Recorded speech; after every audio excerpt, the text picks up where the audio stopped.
जय Hind. 25 stories of 52 की आज की इस कहानी में मैं wing commander Nimesh Jain, veteran aeronautical engineer, Indian air force, आपके सामने लाया हूं एक नई कहानी विंग कमांडर अहमद अर्शी के साथ। इस एपिसोड को देखने वाले वो सभी युवा इंजीनियर जो अपने सपनों को आसमानी बनाना चाहते हैं और जो अपने सपनों को राष्ट्र की सेवा से जोड़कर उसके लिए समर्पित करना चाहते हैं, उन सपनों को प्रेरणा देने के लिए हमारे साथ हैं विंग कमांडर अहमद अर्शी, भारतीय वायुसेना के वेटरन अधिकारी, जो हम सभी से उनके स्पेस प्रोग्राम के अंतर्गत उनके अहम योगदान को जो उन्होंने नेत्रा और तेजस प्रोग्राम में दिया है, उसके बारे में उनकी सच्ची कहानियों के साथ आज हम प्रेरणा लेंगे इस एपिसोड में। विंग कमांडर अहमद अर्शी, आपकी उपस्थिति हम सभी के साथ एक सम्मान का विषय है और आपका हम सभी हार्दिक अभिनंदन करते हैं। Thank you Neeraj. Thank you बहुत बहुत किससे यार मुझे किसी को कोई सिटी 25 स्टोरीज में शामिल करने का। And I must say that it's a great effort that you taken up on yourself. I don't think कि ज़्यादातर लोगों को एयरफोर्स के अंदर डिफरेंट ब्रांचेस एग्जिस्ट करती है इसके बारे में पता है। और आई थिंक बहुत कम लोगों को पता है कि there is a branch called aeronautical engineer branch which is doing a path-breaking Herculean task of maintaining the cutting edge, you know, inventory of machines, of aircraft, missiles, radars, IT, always up to speed and always ready for, going into a war. तो पहली बात तो मैं आपको बधाई देता हूँ इस आइडिया को सोचने का और इसको एग्जीक्यूशन में लाने के लिए। And I think it's an honour to speak to a very well accomplished colleague and a friend like yourself. And I'll try and give you as honest answers as I can for the question that you will put up to me and try and do a good job out of it. Great Arshi, it's a moment of pleasure having a coursemate together. हम आपको प्यार से अर्शी बुलाते हैं सारे coursemate. हम सभी के जीवन में एक ऐसा क्षण आता है जो हमारे जीवन की दिशा को बदल देता है, और भारतीय वायुसेना को ज्वाइन करना वो एक ऐसा ही क्षण होता है। मैं और सारे व्यूअर्स ये जानना चाहेंगे कि आपके जीवन में वो क्षण कैसा आया था और ऐसा क्या हुआ जो आपने भारतीय वायुसेना को अपना भविष्य बनाना चुना। Yeah. So, big question to answer me. हुआ ये था कि मेरा एक बड़ा भाई was in the Navy. He was about 12 years older than me. था। तो शुरू से ही यूनिफॉर्म का एक बड़ा चार्म था। I wanted to be in uniform. तब तक ये नहीं सोचा था कि आर्मी होगी, एयरफोर्स होगा या नेवी होगा, बट यूनिफॉर्म टाइप था। यंग तो अ, यही सफर चलता रहा। उसके बाद then when I graduated from engineering college, और रादर मैं जब फाइनल ईयर इंजीनियरिंग कॉलेज में था तो यूनिवर्सिटी एंट्री स्क्रीन के तहत couple of air force officers visit our college and they give a presentation and also.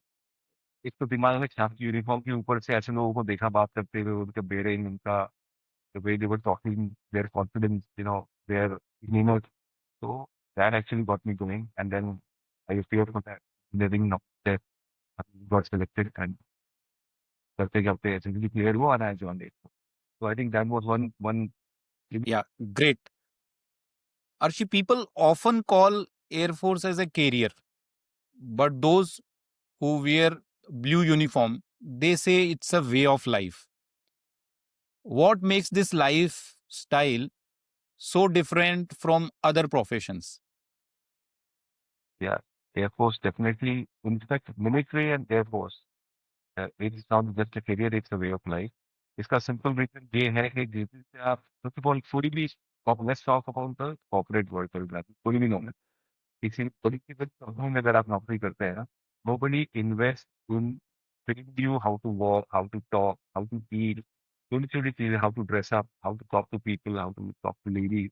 और when you are in airport, let's say you are being born on a territory duty or not in station, there is no company in this world where other your colleagues go and look up to your family or kids as to do they need any help and all. इसलिए मेरे हिसाब से Air Force gives you much more than a career. It gives you your a way to go to work. और ये 360 degrees का it's a full package. Engineering professional या flying वाला is one part of it, but there are other aspects intangible. तो जब आप इस career की एयरफोर्स में जब आप नौकरी करते हैं इंजीनियर एयरफोर्स में, तो you realise that by every year that passes your resolve becomes more and more solid and clear. I'm not just looking for getting a salary or a type. I'm working for things which are much bigger than this. बिल्कुल अब मैं इस बात से बिल्कुल सहमत हूँ और हमारे सारे व्यूअर्स भी इस बात को मानेंगे कि भारतीय वायुसेना एक जीविका का साधन नहीं है, ये एक जीवन जीने का तरीका है। तो बहुत से लोग जो वायुसेना में एरोनॉटिकल इंजीनियर बनना चाहते हैं, उन्हें स्टाफ सिलेक्शन बोर्ड के प्रोसेस के थ्रू जाना पड़ता है और ये माना जाता है कि एसएसबी ट्रिक्स का और तैयारी करने वाला एक ऐसा खेल है जिसमें आप जितना रियाज करेंगे आप उतना अच्छा परफॉर्म कर सकेंगे। आपके अनुभव में जब आपका एसएसबी से सिलेक्शन हुआ था तो एसएसबी वालों ने आप में क्या देखा होगा? बहुत अच्छा था। जैसे कि लास्ट मेरे कलीग्स ग्रुप ने चुपा ने ये बताया था अपना इंटरव्यू के, he couldn't finish all the obstacle course and there was another gentleman who finished everything. Yes, he was not there in the list, whereas Sukumar was recommended. So it just shows that you could be 10 on 10 in physical, but if you're not so good in analytical, if you're not so good in psychological profiling, if you're not so good in team building or being a member of a team, you don't fit into the Air Force culture. तो मेरे हिसाब से selection क्यों हुआ इसका जवाब किसी के पास नहीं है। बट जब मैं अपने कोलीग से 20-22 साल में अपनी नौकरी की मैं मिला हूँ, तो ये कुछ चीजें I always founding that some of them were typically very tough. They were good at analytics, analyzing problems. They were good at standing their ground, right? Things went, out. So they did not just let, you know, the problem to be dealt by somebody else. They were there fighting it out. Which showed their mental resolve, strength, their determination. I think ये सारा इसका सबका amalgamation एक है जो I think the service selection board analyze करते हैं. And I think there are people who are trained on psychology. There are psychologists who are part of the panel. They know much more. They can see much more in a human being than you and I can see. So we are not trained on analyzing that. That's my takeaway of the तो definitely SSB में जब जिन लोगों का selection हो रहा है तो उसके अंदर साइकोलॉजी भी टेस्टिंग की जाती है। कई ऐसे साइकोलॉजिस्ट जो सर्विस के बाद इन इंजीनियर्स को जो एयरफोर्स ज्वाइन करना चाहते हैं कोचिंग भी देते हैं। आपके हिसाब से जब ये चयन प्रक्रिया होती है तो इस तरह के अभ्यर्थी जो ये कोचिंग लेकर आते हैं, जाने और अनजाने में वो कौन सी गलतियां कर बैठते हैं जिसके कारण उनका सिलेक्शन नहीं हो पाता है? long people. I think they one more thing that I can say out of my experiences of having like your approach is what matters. So they able to solve it or the problem dissolve. मुझे आपका जो लोगों को बताना चाहेंगे कि air force technical college वास्तव में क्या है और ये एक ऑफिसर के जीवन में क्या महत्व रखता है? Air force technical college is the mecca of all aeronautical engineers जो एयरफोर्स ज्वाइन करते हैं। एक क्रेडल है जहाँ से सारे एरोनॉटिकल इंजीनियर्स पैदा होते हैं और एयरफोर्स में जाके दे अकॉम्प्लिश ग्रेट थिंग्स। जब आप इंजीनियरिंग कॉलेज से ग्रेजुएट होते हैं and when you for people who get selected in aeronautical engineers branch, उन सबको इनिशियल मिलिट्री ट्रेनिंग के लिए हमारे टाइम पे एयरफोर्स टेक्निकल कॉलेज भेजा जाता था। एयरफोर्स टेक्निकल कॉलेज में क्या होता है कि you know there is a saying ना वेयर बॉयज बिकम मेन। तो it's a journey into your military life. कैसे शुरू होता है कि सबसे पहले आपका physical fitness, your discipline, your attributes of punctuality, finishing the task on time, no matter what are the odds against which you have to work. ये वाले attributes एक साल तक हर दिन सुबह शाम दोपहर रात इम्बाइब किए जाते हैं। लोगों को ठीक से चलना सिखाया जाता है, कैसे खाना होता है, कैसे बात करनी होती है, कैसे बैठना होता है, how do you conduct yourself when you are interacting with others. तो बेसिकली क्या होता है, वो उस 6 महीने 1 साल की कंडीशनिंग में ना you can make out from the way the guy approaches you कि ये फौजी है कि फौजी नहीं है। वो एक तो फर्स्ट वो पॉलिशिंग हो जाती है एयरफोर्स टेक्निकल कॉलेज में। इंजीनियरिंग वहां पे it's they don't in the air force technical college they you are not again taught how to not aeronautical engineering subjects rather. So it is that your engineering skills are channelized towards how they will be utilized in the Indian Air Force. For example, after you learn a lot, you learn fuel system, you learn about fixed wing aircraft, you learn about communication equipment. बहुत सारा कुछ आप engineering में पढ़ते हो, लेकिन you will realise के वहां पे कोई भी आपको हार्डकोर इंजीनियरिंग के सब्जेक्ट्स नहीं पढ़ाता है. इस I will say that it's like practical implementation of your engineering knowledge that you have gained, how it can be channelized to help Indian Air Force in maintaining that diverse inventory of maintenance equipment that Indian Air Force has. So that is one major grooming that Air Force Technical College does. Number one. Number two, it builds up that camaraderie between the course mates. So before you and I joined in the Indian Air Force, so 20th November 1997, I didn't even know who Nimish Jain is. Correct? And now we are friends for life. So it is that 1 year of spending time together in Air Force Technical College. So there are many course mates of ours जिनसे कि हमने maybe graduation के बाद कभी आज तक बात नहीं हुई है हमारी, लेकिन आज भी अगर हम मिलते हैं ना, so we suddenly grow young by say 20-22 years because we go back to those days. So वो एक साल का जो bond है, that is what Air Force Technical College builds in you, and it also builds that confidence in an engineer to take up how to lead men, all those things. Even though there is no formal training of it, but you realize that वो एक साल की conditioning आपको तैयार करती है of the life what you're going to go for next 20-30 years. Great. तो air force technical college में आकर जो यंग इंजीनियर्स होते हैं वो एक एयर वॉरियर बन जाते हैं. तो लोग ये जानना चाहते हैं कि इन एयर वॉरियर्स का जब वो वायुसेना स्टेशन में पहुंचते हैं तो उनका जीवन किस तरह से रहता है, किस तरह की सुविधाएं रहती है, उनका सोशल डे टू डे किस तरह का एनवायरनमेंट रहता है और उनका टोटल जीवन किस तरह से चलता है. So जब आप एयरफोर्स टेक्निकल कॉलेज से पास आउट हो जाते हैं, so आप किसी भी ऑपरेशन यूनिट में जाएंगे. So ऑपरेशन यूनिट में सबसे पहले मैंने ये रियलाइज किया जब मैं फर्स्ट यूनिट में गया था, so there was a gentleman who drove down about 100 kilometers just to receive me. एक नया यूनिट में एक नया अफसर आ रहा है. So then he joined me, he got me back to my station. Those days accommodation was a bit difficult to manage, but there was a room earmarked for me. So all of this was happening without me knowing anybody there, or they knowing it. All they knew was flying officer Ahmed Arsi, so service number posted to this unit. And उसके बाद शाम को commanding officer and everybody else threw a party, a welcome party.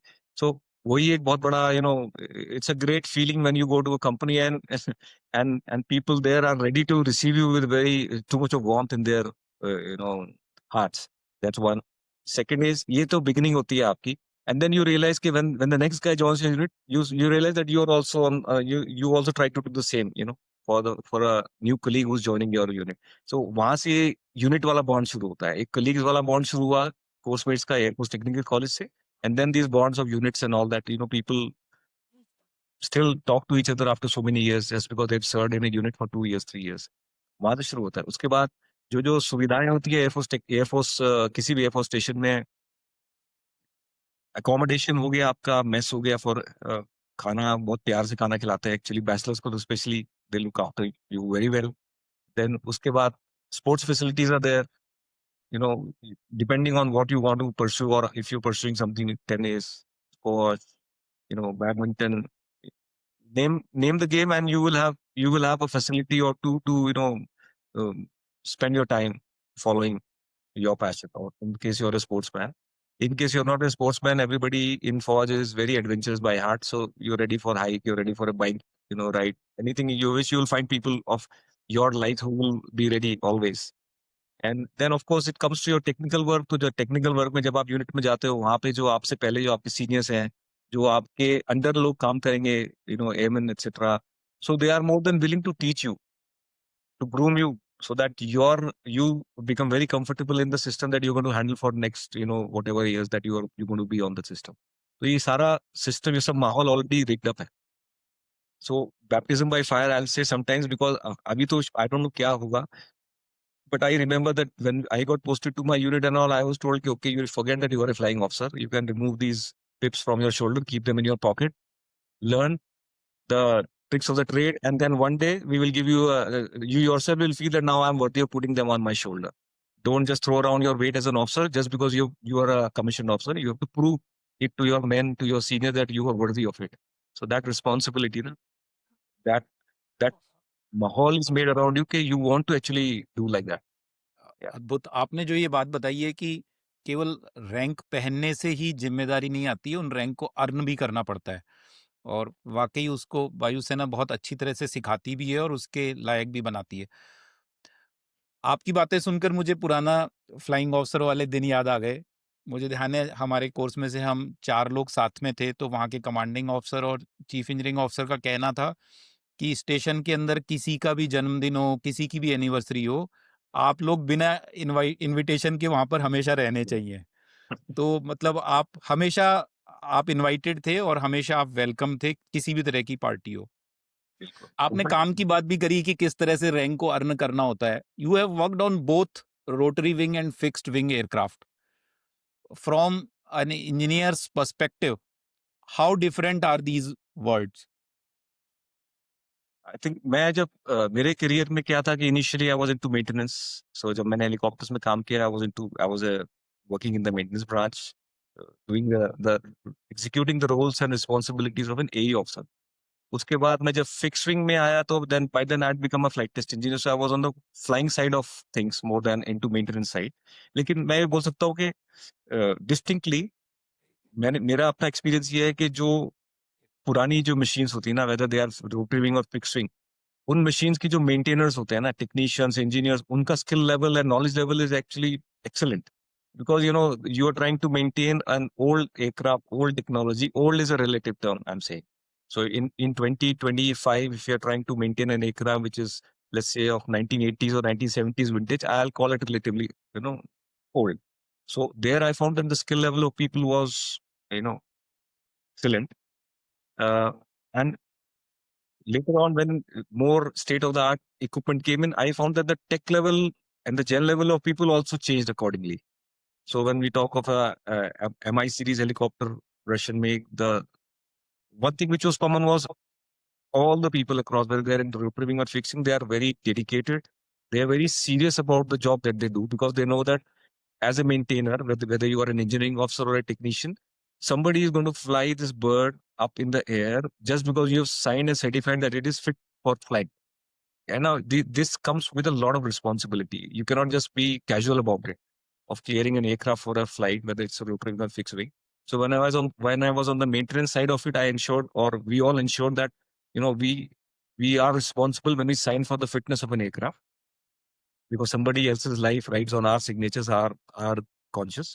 And when I came to the flying side of it, I also believed, because the way we work, I'm sure that people who are now maintaining these aircraft, when I saw that the aircraft is cleared for flight, we never thought a second time, accepted the aircraft and went. So style of work is same.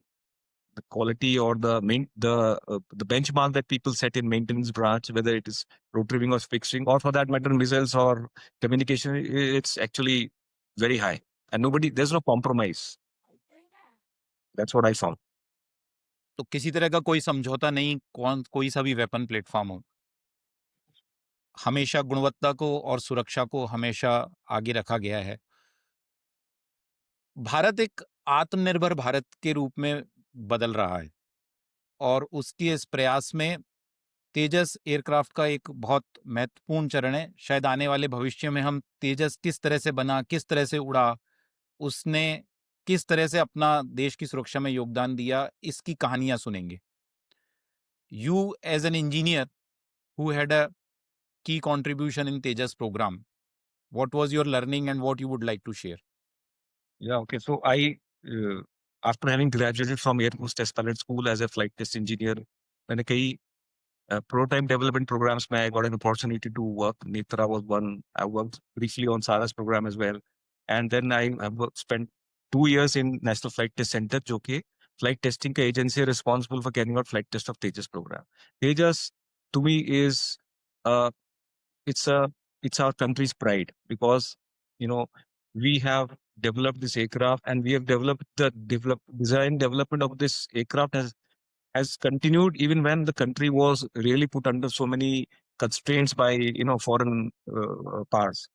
There were so many sanctions which were put after 1980, when we had that one of those nuclear detonations in Pokhran and all, when so many we were our technology inflow to our country was strangled like anything. But I say that hats off to the designers, the test pilots, the test engineers, and people who were sitting in the Air Force headquarters who continued to persist with the program. And I think it's this persistence which has led to us getting a very potent fighter aircraft in the form of Tejas. आज की date में it's a great aircraft to fly. Yeah. Craft, it's a matter of pride for the country. It's our pride. And I think I was lucky enough to have worked as a flight test engineer on the Tejas program. What it has taught me is that as Indians, there is no limit to what we can achieve. And it is one of those examples. एक modern fighter aircraft, homegrown fighter aircraft है. Comparable to any of the conventional जो आजकल जहाज बन रहे हैं world में, it's comparable in all aspects to the best in class.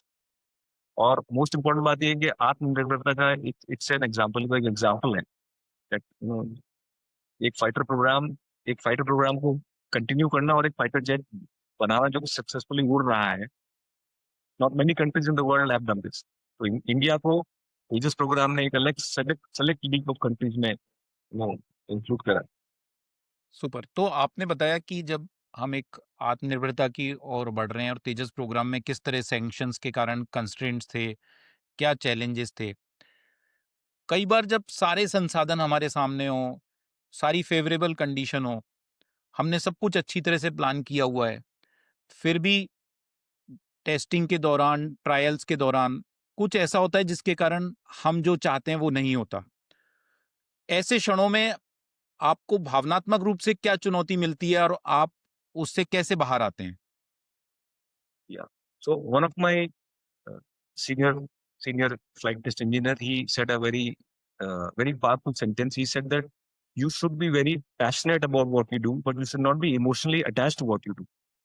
अगर तो पहली बात तो आपको उसका गलत और सही का डिफरेंस समझ में नहीं आता. जो भी सही नहीं है वो आपको you start justifying. Being passionate is what drives you to excel. Try करता हूँ आगे भी सिखाने की और प्रीच करने की, इज दैट पैशनेट होना चाहिए अपने काम के लिए. You should give your 100%, you should give 200%, but emotionally attach नहीं होना चाहिए, बिकॉज इमोशनली अटैच होने से आपको उसकी कमियां दिखाई देनी बंद हो जाती हैं. So that is one thing first lesson that I learn. उससे इससे ये भी रहता है कि दूसरी बात ये है कि there is always a scope for improvement. किसी भी चीज में इम्प्रूवमेंट स्कोप हमेशा होता है. जैसे जैसे टाइम जाता है, विजडम इस बात में होती है कि at what level can we stop and say अभी ये रेडी है for us to roll it out to the fight to our unit so that they can start exploiting the aircraft while we continue to develop. तो I think एक ये जो wisdom है, right time पे decision लेना कि things are 80% 90% ready, good to go, let's move it forward and keep developing in the background for the rest of the capability. एक ये इंपॉर्टेंट एक बैलेंस है जो आप सीखते हैं, यह सीखना चाहिए I feel. So the ability to zoom out ना, कोई भी पिक्चर है या कोई भी लेट्स से बिलबोर्ड है, अगर आप बहुत पास से पढ़े ना तो you can only see the words, but if you step back, you take 10 steps back, now you see the entire sentence से कंटेक्स्ट समझ में आता है, वर्ड से you can't make much. Yes. तो इस तरह के जब भी चैलेंज आए तो जुनून होना चाहिए लेकिन जज्बात नहीं होने चाहिए. मैं ये समझाऊं और शायद व्यूअर्स ने भी इससे कुछ प्रेरणा और कुछ लर्निंग ली होगी, क्योंकि सफलता तो हम सभी को अच्छी लगती है. जब फेल्योर्स आते हैं तो उन फेल्योर्स के लिए आपने कहा कि हमें किस तरह से अपने आप को रेडी रखना चाहिए. जब भी इस तरह के फेल्ड ट्रायल्स होते हैं तो as an engineer how you rebuild your confidence and move forward? Technology को सो जैसे आजकल कॉर्पोरेट वर्ल्ड में भी नाम होता है, वर्ड आता है रूट कॉज एनालिसिस, RCA. तो पहली चीज़ है रूट कॉज़ एनालिसिस कि अगर ये हुआ है या अगर ये सक्सेसफुल नहीं हुआ, इफ इट हैज़ फेल्ड और partially it has become partially successful, क्या रीज़न रहा होगा? सो वो थोड़ा you have to dig deep, थोड़ा-सा डिगिंग करने के बाद आई एम श्योर कि अगर आपका अप्रोच ठीक है, you will find that root cause. Problem को फिक्स करना जो है ना वो एक I think that's not the best approach. Problem क्यों हुआ उसको फिक्स करना इज़ मोर इम्पोर्टेंट। लाइक जैसे ना यू कैन गिव अगर कोई आपसे पैसे माँगना है ना, you can give him lakhs of rupees but क्या होगा? वो after some days he will again become a pauper but if you teach him how to earn, you held for life. तो मेरे हिसाब से even if there is a failure in a programme और कोई system unserviceable हो गया है, ये आई थिंक इंजीनियर्स मेंटेनेंस जब हम ब्रांच में होते हैं इंजीनियर्स को पहले दिन से ये सिखाया जाता है कि go to the root of the problem. If you find the root cause, problem will get fixed. और जैसे बैंड-एड वाला if you are giving a band aid kind of a solution it will not work, you know. So that's what I feel के even if there is a failure, this urge to go back to the basic principles कि क्यों हुआ होगा? वो ढूँढता हूँ मैं। क्या हुआ है तो मुझे समझ में आता है, बट क्यों हुआ होगा वो जानना ज़रूरी है। तो टाइम अगर उसमें लगाया जाए, एनर्जी उसमें लगाई जाए, तो आई एम श्योर के you will have you would have become professionally better also. तो इंजीनियर की तरह आप केवल चोट का इलाज नहीं कर रहे हैं, आप तो कोशिश कर रहे हैं कि चोट लगे ही ना, और आप ऐसी कोशिश कर रहे हैं कि जिसमें जीवन भी सुरक्षित रहे, क्योंकि एविएशन एक ऐसा फील्ड है जिसके अंदर जिंदगी और मौत का सवाल होता है। और फिल्मों में हम देखते हैं कि किस तरह से पायलट्स देश की सुरक्षा के लिए अलग अलग वेपन प्लेटफॉर्म्स पे किस तरह से अपनी बहादुरी का प्रदर्शन करते हैं और अपने जीवन को दांव पर लगाते हैं।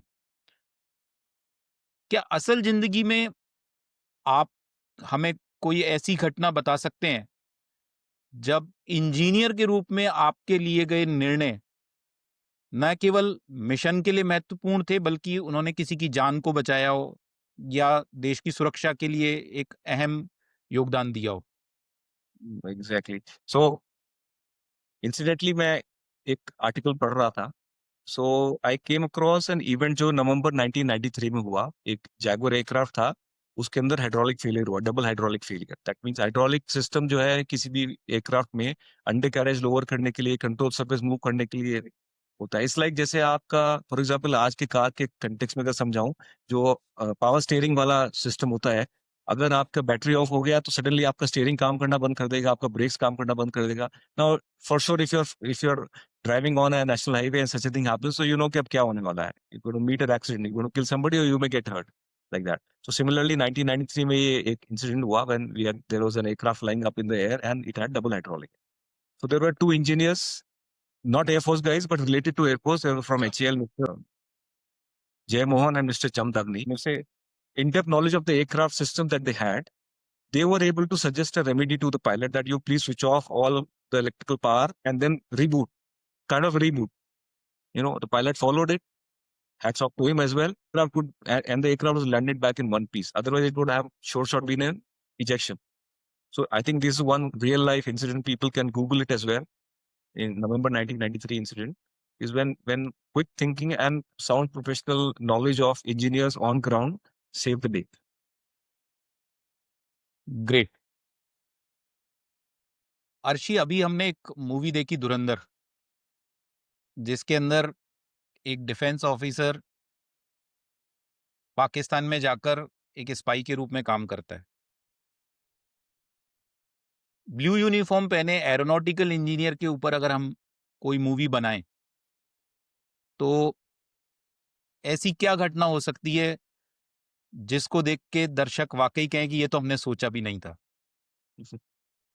बहुत अच्छा सवाल है, ट्रिकी सवाल है। जवाब देना डायरेक्ट जवाब देना मुश्किल है, पर मैं डेटा से बता सकता हूँ कि अगर आप एनालाइज करें, let's say we talk of Indian air force. So एक दिन में सारी एयरफोर्स यूनिट्स में कम से कम कुछ हजार घंटे की फ्लाइंग होती होगी, incident free flying, touch wood.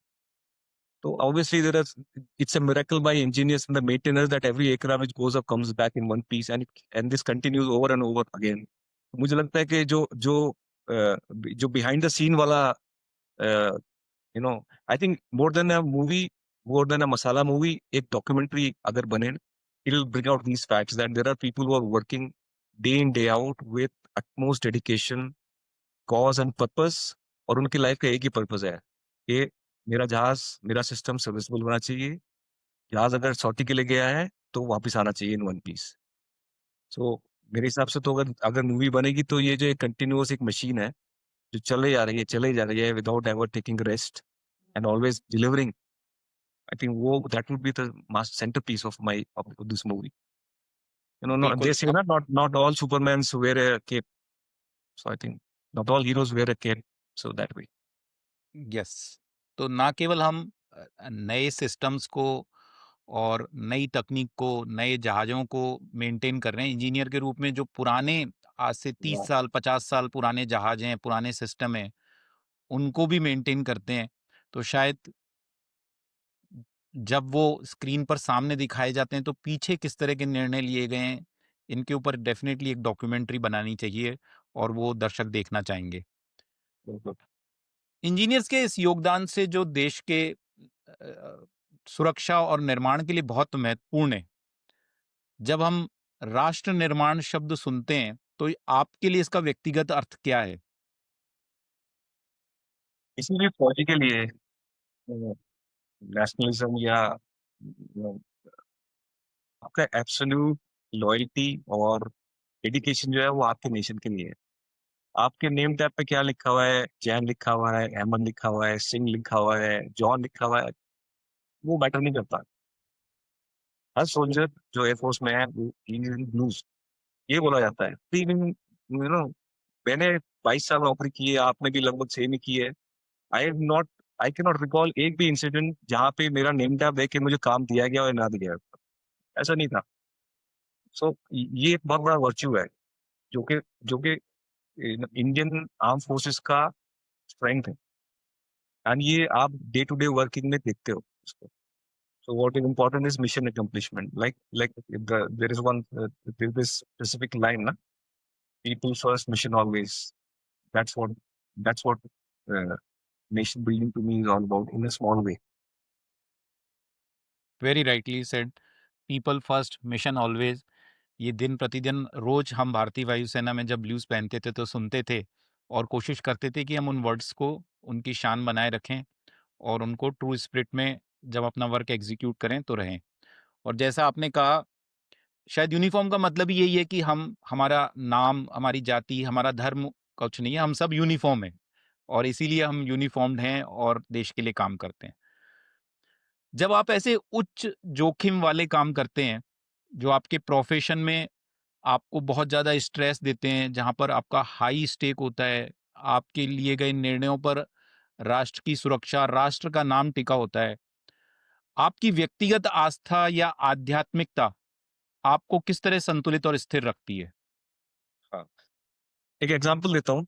जब हम air force Indian AST air force test pilot school में आए, अपना फ्लाइट टेस्ट कोर्स करने में आया, तो फ्लाइंग स्टार्ट होने से पहले वहाँ पे एक ऑल रिलीजन प्रेयर मीट होती है।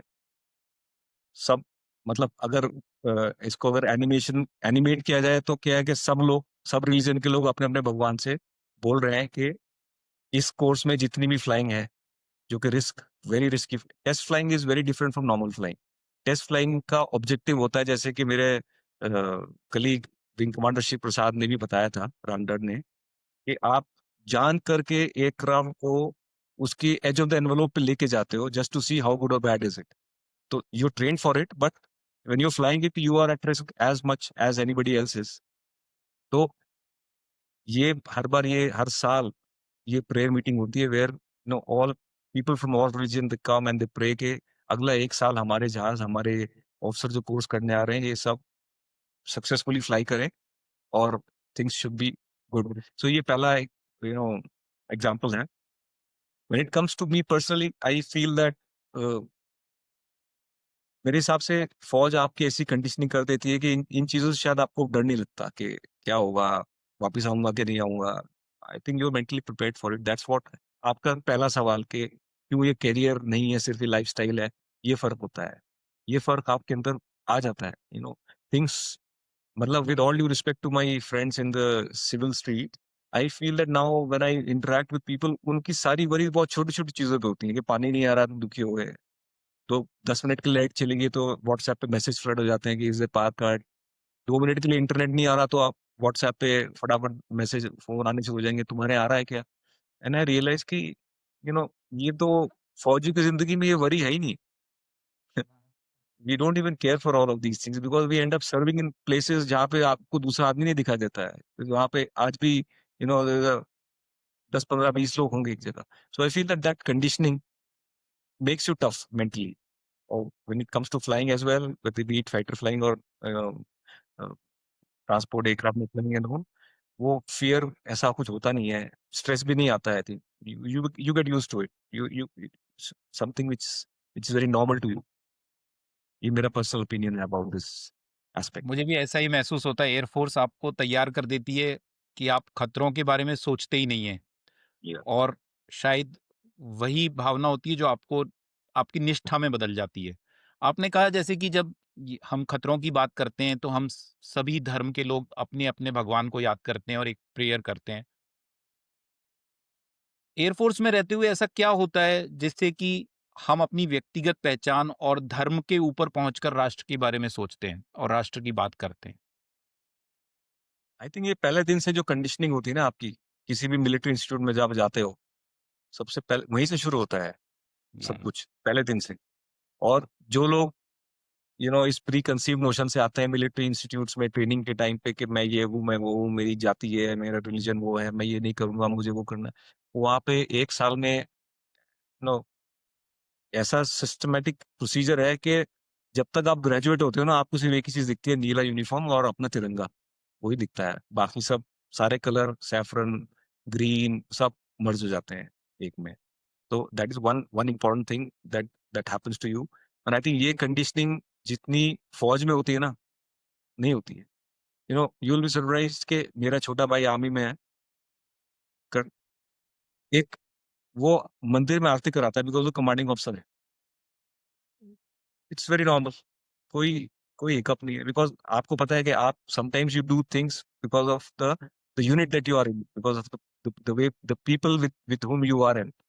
सो हम आई थिंक हम सोचते नहीं है उन एस्पेक्ट्स पे, जो कि इट्स आई थिंक मुझे लगता है कि फौजी और पॉलिटिशियन में यही बहुत बड़ा फर्क है कि हम जो है ना, things which are very important for politicians, we don't even care, we don't even discuss. I think nobody discusses religion or politics in the bar or in the officer mess. It was a taboo back then when we were in uniform. I don't know about what's happening now, but I'm sure फौज के ethos जो है बहुत strong and time tested है, सब same ही हो रहा होगा। we don't we, so I, that thought never comes to our mind. It never came to my mind.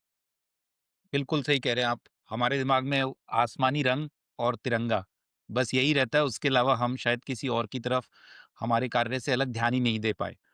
तो आप आज की जो यूथ जनरेशन है, जब हम एक एनवायरनमेंट देख रहे हैं, कई बार हम सुनते हैं कि रिलीजन के ऊपर और आतंकवाद की बात होती है, राष्ट्र सेवा की बात होती है।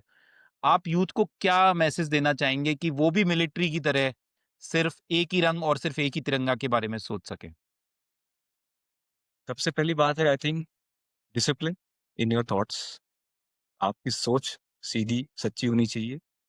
दूसरी बात यह है कि आप when you do all these things ना, जब आप सी 2 रास्ते होते हैं एक प्रॉब्लम को सॉल्व करने के। एक तो ये, मैं एग्जांपल देता हूँ कि मान लीजिए आप इस एज पे आ गए कि आप यू कैन स्टार्ट अर्निंग, आप पैसा खुद अर्न कर सकते हो, करेक्ट। उस एज पे आगे अभी भी अपने पिताजी से पॉकेट मनी मांगना और उनके पैसे बर्न आउट करना एक प्रॉब्लम है। दूसरी प्रॉब्लम ये है कि यार मैं तुमसे पैसे नहीं लूंगा, मैं खुद अर्न करता हूँ। So in the second case you are acting more responsibly. तो मेरे हिसाब से same thing applies to a nation also. अगर मेरा एक्ट, जो भी मैं करता हूँ, जो भी मैं सोचता हूँ, जो भी मैं एग्जीक्यूट करता हूँ, अगर वो एक्ट किसी भी तरीके से इंडिया को अलग से पीपल से if you are in a foreign country and you behave well and people compliment, oh good yaar, Indians do like this, so it's a matter of pride ना, you have done your bit because they've got a message। हमारी फौज जो है one of the best फौज है। I was in the United Nations Peacekeeping Force for 1 year. I have, interacted with people from various countries, armed forces people, South Africa, Nepal, Bhutan, UK, Egypt। UN तो एक बहुत बड़ा वो है ना। You will be surprised that wherever we went now, after 5-6 months into our mission, we were complimented by for our professionalism, So that was a great thing, you are carrying the flag of the country higher. At least तुम उस पोल पे हाथ तो लगा सकते हो ना. That must be your effort. जो the pole which is on which your tricolor is flying ना, तुम उसको you should make an effort कि मैं अपना हाथ तो लगा सकूं जिससे कि वो वहाँ खड़ा रहे सीधा. अगर यूथ ये सोचे और आप जो भी कर रहे हैं एक्टिविटी, अगर if that activity is not helping this cause, I think we are wasting our energy and time, whatever people से. बात सुनकर मन में एक नया जोश आ गया है और जो लोग सुन रहे होंगे उनको भी एक सार्थक मैसेज गया होगा कि किस तरह से वो राष्ट्र निर्माण में अपना सहयोग दे सकते हैं. आपने अपने 2 दशक से ज़्यादा यूनिफ़ॉर्म में देश की सेवा करी और अब आप कॉर्पोरेट वर्ल्ड में अपनी सेवाएँ देकर देश के लिए कंट्रीब्यूट कर रहे हैं. Leaving the uniform is really a big change. What was the toughest part of transitioning from the air force to industry? The toughest part is that I miss flying. या मैं वापस ओवरऑल में अपने flying overall में जाना चाहता था, but I know that is not be possible. That's one. दूसरी बात ये है कि जो कल्चर का डिफरेंस है थोड़ा सा, जैसे मैंने बोला जिस तरह हमने 20 साल गुजारे ना एयरफोर्स, मैं एक एग्जांपल बताता हूँ. मैं मेरी फर्स्ट यूनिट सेकंड यूनिट थी ऊपर जेएनके में, and we got married and my wife join me, and she had no clue about air force life and all, because मैंने उसको ज्यादा बताया नहीं था. तो वी वर देयर, एंड हुआ ये कि मेरे स्टेशन से सडनली मुझे किसी अर्जेंट टास्क मिशन के लिए जाना पड़ गया, some maintenance related task. So जाना था सिर्फ 2-3 दिन के लिए. तो we were staying in bachelors accommodation, एक कमरे में हम लोग रहते थे. मैंने उसको बताया कि मैं आ जाऊंगा 2 दिन में, नो प्रॉब्लम. तो आई वेंट, और मैं जहाँ गया था वहां पे मैं 3 हफ्ते तक अटक गया. So now imagine a lady जो जिसको एयरफोर्स के बारे में पता नहीं है, जो किसी से मिली नहीं है, बिकॉज मैं आया था और अगले दिन ही मुझे जाना पड़ गया. तो I could not introduce her also to all the people. ठीक है. तो मैं जब 3 हफ्ते के बाद वापस आया, and we were just going around in the office में area, and I met so many ladies, and also they told कि oh, Shaina's husband. So मतलब instead of people calling her my wife, they said they identified me because of her. So ये किसी company में नहीं होता है कि rest of the people उन्हें पता था कि ये lady has just joined Air Force family, husband is gone out of the station because of some task, so they look after her so well. और आज इतने साल हो गए, वो आज भी उसको याद है. सो ये वाला जो चेंज है ना, ये मैंने देखा है किसी भी कंपनी में आप ज्वाइन कर लो, कॉर्पोरेट में सारे सब कुछ होता है लिखने के लिए ना, leadership, human resource and this and every, all words are there, but they are just, I think they are just words. That the people who make these words into reality, वो सब फौज में ही होता है, because it's a small big family. That's what Indian air force is. Yes, it's a family. I think that's the Yeah. final word when we talk about the armed forces. जब आप बाहर जाते हैं तो आपका जो रैंक है, जो आपको प्रेसिडेंट द्वारा दिया जाता है, और एक बार आपने वर्दी पहन ली, तब से लेकर आपके पूरे जीवन में, आपके मृत्यु के बाद भी वो रैंक आपके साथ रहता है. जब आप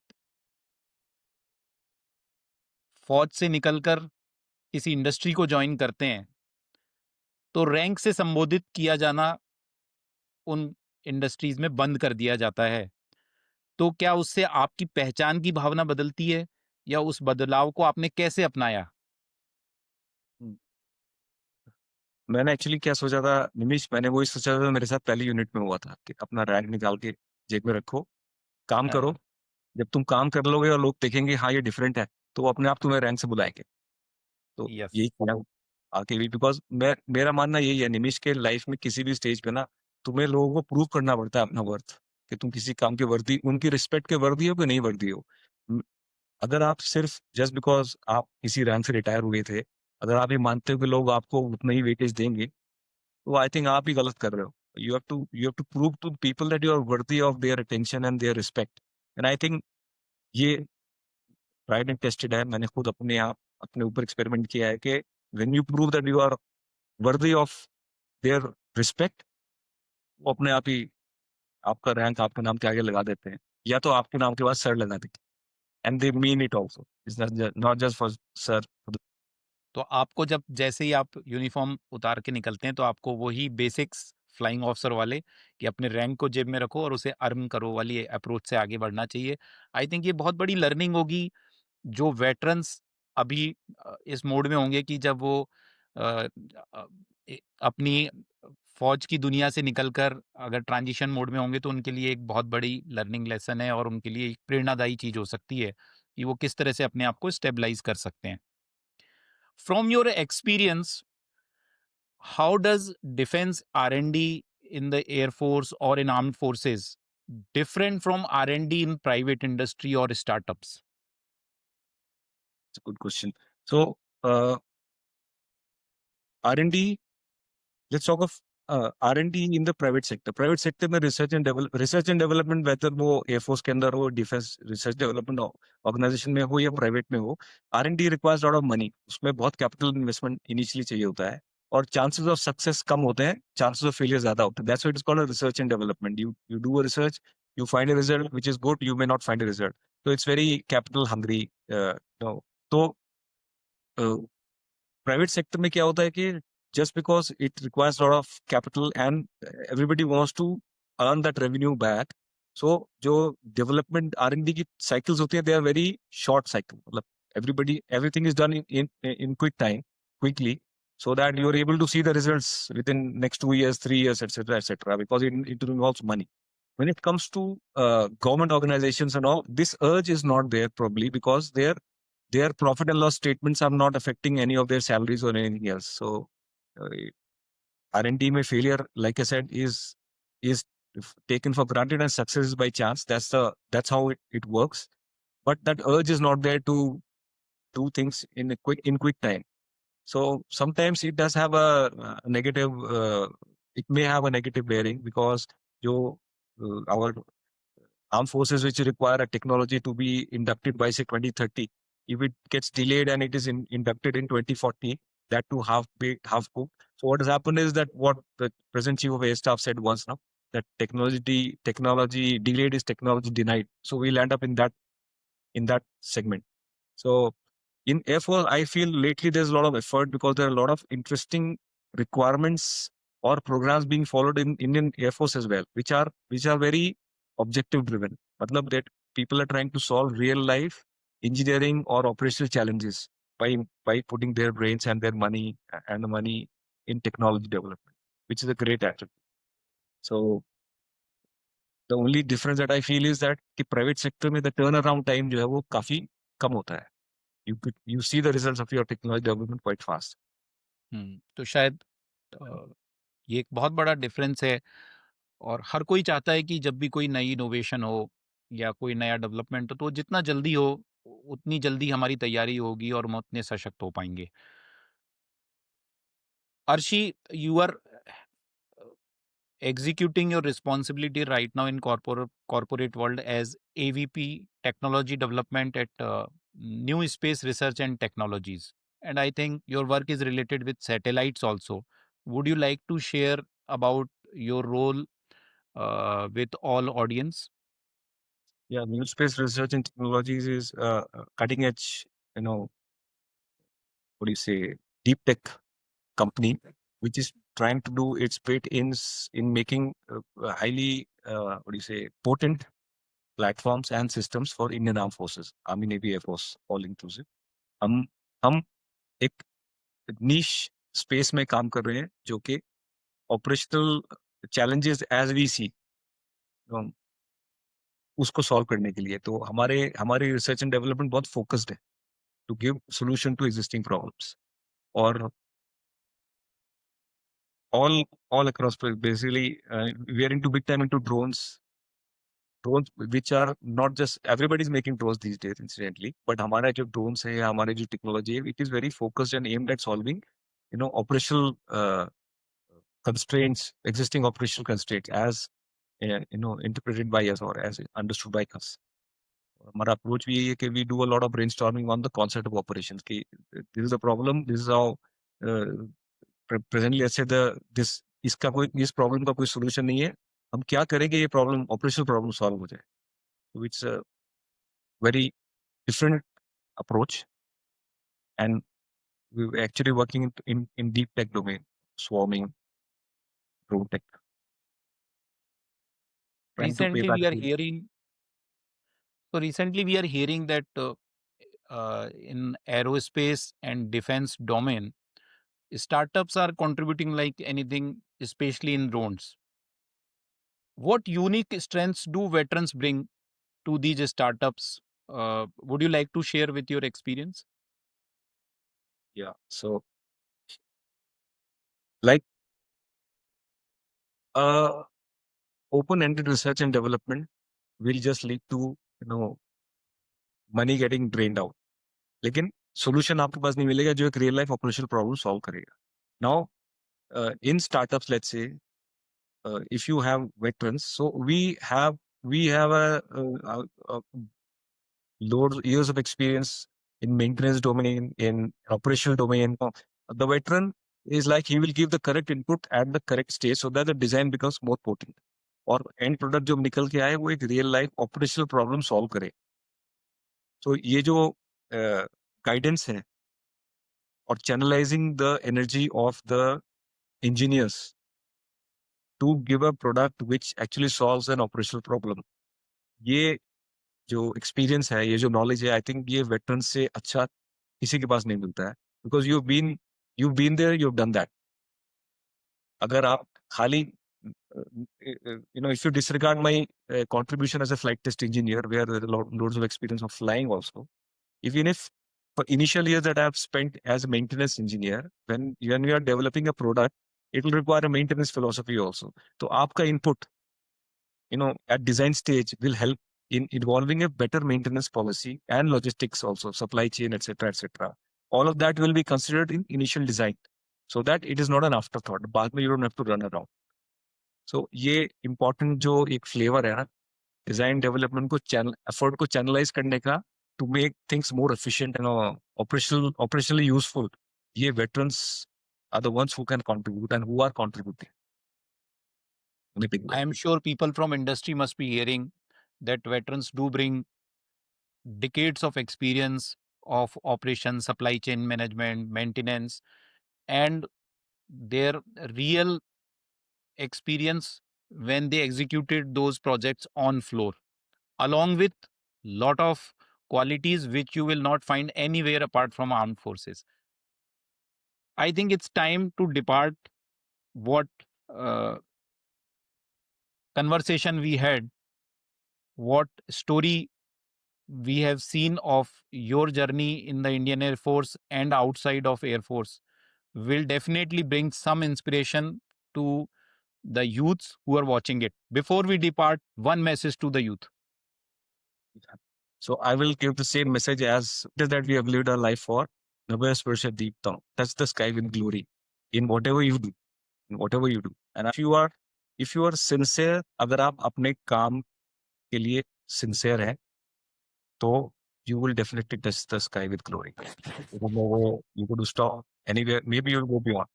So ये चीज़ है. और दूसरी बात ये है कि थोड़ा you should work on our mental strength also, because I feel that आज के डेट में youth जो है वो बहुत they are very impatient. छोटे problems में they get slightly bogged down and all. I think life is much more than dealing small. Life is a collection of dealing with small and big problems. Problems should be taken as an opportunity to learn more and become more strong rather than getting bogged down. So, and I think Indian Armed Forces are one of the best grooming grounds for becoming mentally tough and professionally agile.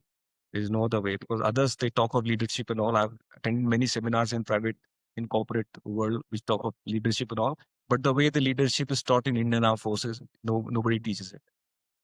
So I think if you want to lead, you want to touch the sky with glory, you should be honest and loyal to your causes. So my takeaway is this, that problem should not be taken as a problem. They are to be taken as an opportunity. Wing commander Ahmed Arshi sir, आपकी कहानी हमें ये दिखाती है कि defence engineering सिर्फ technology नहीं, ये रिस्पॉन्सिबिलिटी, विजन और राष्ट्र के प्रति प्रतिबद्धता को दर्शाती है. आज हमारे साथ अपनी कहानी और अपने अनुभव को साझा करने के लिए आपका बहुत बहुत धन्यवाद. और हमारे सभी श्रोताओं के लिए मैं सिर्फ यही कहना चाहूंगा कि भारत की एयर पावर का भविष्य केवल रनवे और कॉकपिट्स में नहीं, वो लैब्स में, हैंगर्स में और विचारशील दिमागों में गढ़ा जा रहा है। जय हिंद। Thank you everyone. जय हिंद।